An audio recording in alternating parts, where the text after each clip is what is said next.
It's 2 p.m. Tuesday afternoon, 4th of June 2025. Good afternoon, Singapore. I'm Stefan and you're watching SLC News. Minister of Education Bob Lau implemented the Unity Act policy back in 2020, aiming to promote active participation in community service.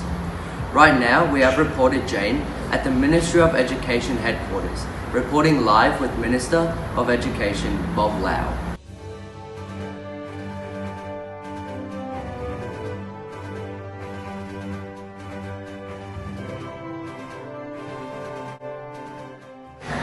Thank you, Stefan. I'm Jane, and I'm currently here with the Minister of Education, Bobbert.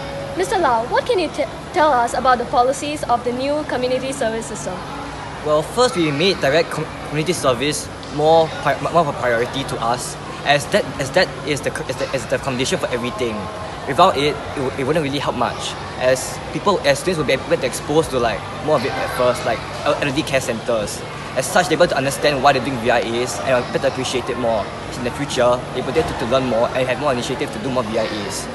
Secondly, we make VIAs compulsory with one set of initial VIA in the whole student lifetime. This to ensure that students will have take ownership of their own, take ownership of their own VIA in the future, able to develop certain skills to help them with the journey in the future to survive in the world. Lastly, we tried to change the mindset of students towards VIA through public education. Yes. Since the implementation of these policies in 2020, do you feel that it has helped students to develop personally? Yes, I believe so. Thank you, Jane. After listening to the implement of the policy, as well as the various benefits it brings about, let us now visit 123 School and listen to what the head of department for Student Learning Department has to say. Back to you, Jane. I'm currently here with the head of Department of Service Learning from 123 Secondary School, Mr. Bobby. Good morning. I'm honored to be here. What do you have for me today?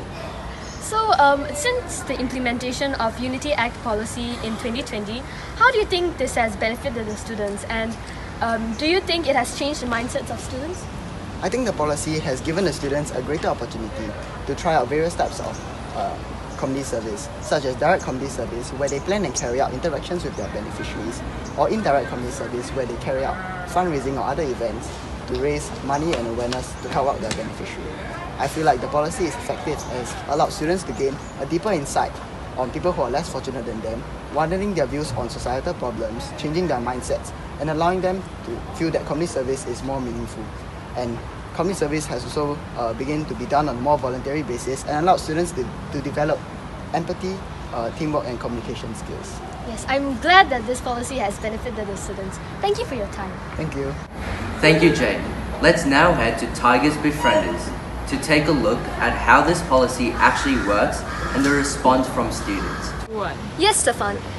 Now I'm here with Bob. He's actually at the Tigers Befrienders area, and he is in the midst of his self-initiated project. Let's hear what he has to say.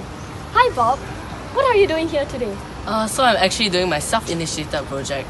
We're helping the elderly out here at Tigers Befrienders, and this is our self-initiated project. So, why did you choose this center?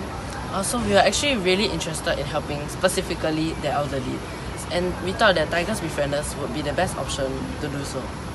So, how did your team start planning with this project? We started by first finding an organization, then raising funds for us to later do our activities. Then we collected resources, and so we help out at this center once a week, and our project spans across 6 months. Oh, so does all groups do their project this frequently? No, because we have our own timeline. So all the other groups have their own timeline as well. So it might not exactly overlap. So with the funds and resources, how did you go about doing that? So we went about doing that by having many flag days at different locations across the island. That's great. Thank you so much, Bob.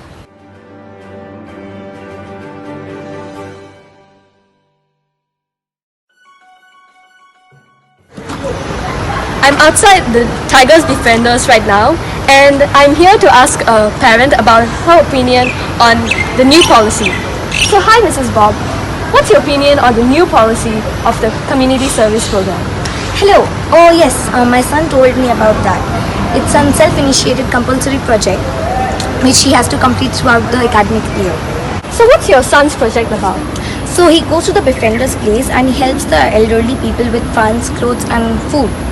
So do you think this policy is good? Do you support it? Yeah, I am totally supporting it as it gives my child the opportunity to help the society, and I think all the students should join community services as they are one part of the community. Thank you so much. Thank you, Jane. Today's series of interviews has definitely showed us the great response of the Unity Act policy. That's all for today, and see you next week on SLC News. Goodbye.